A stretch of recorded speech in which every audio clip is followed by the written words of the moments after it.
మీ parents కి 58 ఏళ్లు దాటాయా? అయితే ఇది మీకోసమే.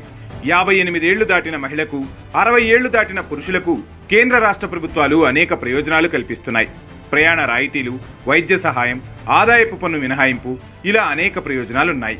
అవి అందాలంటే సీనియర్ సిటిజన్ కార్డు తీసుకోవాల్సి ఉంటుంది. ఈ కార్డును తెలుగు రాష్ట్రాల్లో ఉచితంగానే అందుకోవచ్చు.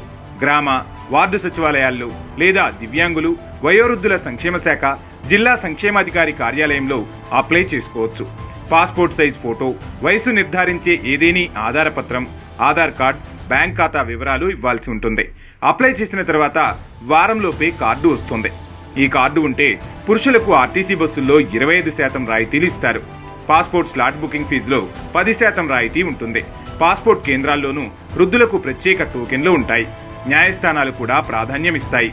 ఆధ్యాత్మిక కేంద్రాలకు, ఆసుపత్రులకు వెళ్లినప్పుడు కూడా ప్రత్యేక వసతులు ఉంటాయి. వీల్చైర్ సదుపాయాలు కల్పిస్తారు. రైలు ప్రయాణంలో లోయర్ బెర్తులనే కేటాయిస్తారు. ట్రైన్స్ లోనూ వీరికి రిజర్వేషన్ ఉంటుంది. బ్యాంకుల్లోనూ ఫిక్స్డ్ డిపాజిట్లపై 0.5% అధిక వడ్డీ లభిస్తుంది. ఆదాయపు పన్ను మినహాయింపు కూడా ఎక్కువ మొత్తానికి ఉంటుంది. ఇవే కాదు, ఇంకా చాలా ప్రయోజనాలుంటాయి. మీరు ఇప్పటికీ కార్డు తీసుకోకుంటే వెంటనే మీ సమీప స్థానిక సంస్థ కార్యాలయాలను సంప్రదించండి.